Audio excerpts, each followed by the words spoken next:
Monsieur le Président, bonsoir. Bonsoir mon cher Jules Bouyamousseau, bonsoir à toute l'équipe technique qui nous permet de réaliser cette émission, nos émissions. Un bonsoir particulier à nos internautes, à tous les sympathisants qui, sur Internet, nous soutiennent, nous accompagnent dans ce projet, cette belle aventure qui est très exaltante.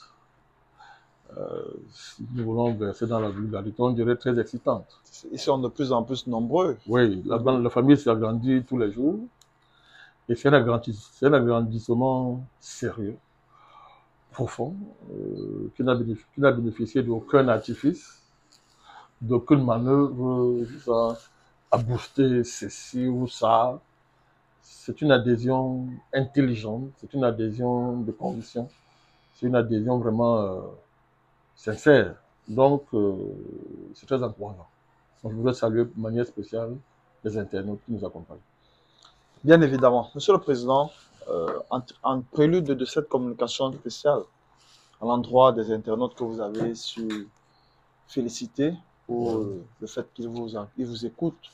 Monsieur le Président, nous avons observé dans la scène médiatique, sur certains médias, une forme de lynchage à votre endroit. Nous avons l'impression que des cabinets noirs se mettent en place en prélude à l'élection présidentielle qui a vu pour essayer de détruire votre image. Et nous avons besoin que vous dites un mot dessus. Non, ce n'est pas un mot qu'il faut dire. C'est plus qu'un mot. Il est d'abord question d'identifier ce cabinet noir. Ce ne sont pas des cabinets noirs, c'est un cabinet noir. Vous dites c'est un cabinet noir. C'est un noir. cabinet noir qu'il faut identifier. Il faut dévoiler leur visage à la face du monde. Et à partir de là, dévoiler en même temps les motifs qui les mettent en transe. Transe mortelle. Dans une dynamique d'assassinat. Alors que nous en prenons à personne dans cette phase de pré-campagne au Cameroun, ce cabinet noir nous a identifié comme étant la menace la plus sérieuse à l'égard de leur projet. D'ailleurs, on va les dévoiler, on va dévoiler leur visage au monde et on va les remettre à leur place, à leur niveau. Voilà, je pense que c'est ce que nous allons faire. C'est une campagne de salubrité numérique et publique, n'est-ce pas, à laquelle nous allons nous livrer. Mais dans les règles de l'art. Voilà. Nous annonçons déjà à nos téléspectateurs qu'une émission spéciale sera faite pour faire pratiquement la lumière sur toutes ces allégations que nous observons sur les médias. Sur le cabinet noir. Sur le cabinet noir, bien évidemment. Ah, okay. Comme vous voulez. Hein. Moi, je suis à mon poste matin, midi, soir. Et je ne me dérobe pas à ce type d'interpellation. Voilà. Cette plateforme est également une plateforme de vérité. Et vous êtes un homme politique qui est très suivi et certainement vous apporterez des éclaircies sur tout ce qui se dit. Non, je ne fais pas la politique comme les autres. Nous ne faisons pas la politique comme les autres. Nous sommes différents des autres hommes politiques. Nous faisons la politique de vérité. Donc, ça au moins, c'est ça qui nous distingue des autres. Donc, cette exigence, cet attachement à la vérité, au sens révolutionnaire du mot, mais aussi au sens spirituel du mot, nous guide tous les jours et continuera toujours à nous guider, voilà, y compris dans le dévoilement du cabinet noir. Voilà. Monsieur le Président, il y a également un autre point sur lequel nous voulons avoir votre mot. Vous avez animé plusieurs émissions ces derniers temps portant sur les menaces qui pèsent sur le Cameroun, les menaces de coup d'État.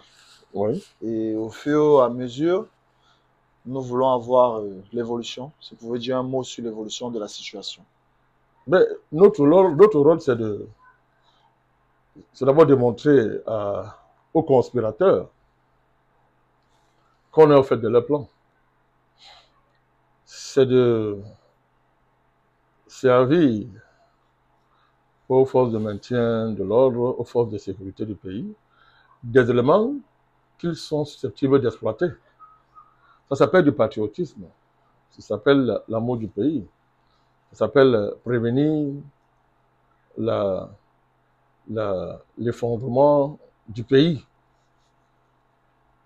Et ça s'inscrit en droite ligne dans cette prévention géopolitique qui est notre marque depuis bientôt plus de 15 ans, qui consiste à prévenir les déstabilisations dans les pays africains, à anticiper sur le mode d'action géopolitique de nos ennemis, tel qu'on le voit à l'œuvre en RDC. Et on sait très bien que, sauf si on est naïf, ou bien on fait semblant, ou si on est dans le complot, la RDC c'est le Cameroun. Donc si la RDC est attaquée, il faut être pratiquement idiot pour croire que le Cameroun n'est pas dans la ligne de mire. Donc c'est évident. Donc c'est un travail que nous faisons depuis 15 ans, c'est la même dynamique. Nous avons dénoncé beaucoup de plans de déstabilisation contre les pays africains. Nous avons empêché les déstabilisations des pays africains en faisant exactement la même chose. On l'a fait pour tous les pays africains, a fortiori pour notre pays, le Cameroun. Donc c'est de ça qu'il s'agit. Quand l'occasion nous sera donnée, on évaluera la situation, où est-ce qu'on en est, et comment le camp ennemi se comporte, n'est-ce pas, devant le fait que leurs plans secrets sont mis à la lumière. Donc c'est un peu ça. Mais voyons, nous sommes sereins. Hein. On est très sereins. Je crois énormément aux capacités du Cameroun à faire face à tous les dynamiques de déstabilisation. Ça va au-delà du régime du président Biya. Le Cameroun, c'est... Quand on parle du Cameroun, ce n'est pas le président Biya. Est-ce que le Cameroun appartient au président Biya? C'est au-delà. Le Cameroun, en tant que nation, c'est une vocation spéciale et particulière. Et si on ne comprend pas ça, qu'on vienne donc le déstabiliser. Nous, on est là, on attend. C'est avec ces propos que nous mettons un terme à cette communication spéciale et nous réitérons à tous les internautes qui seront curieux de voir ce qui sera dit lors de cette émission, d'être en attente et de se connecter jeudi. Un direct spécial sera prévu. Chers internautes, bonsoir et rendez-vous à bientôt.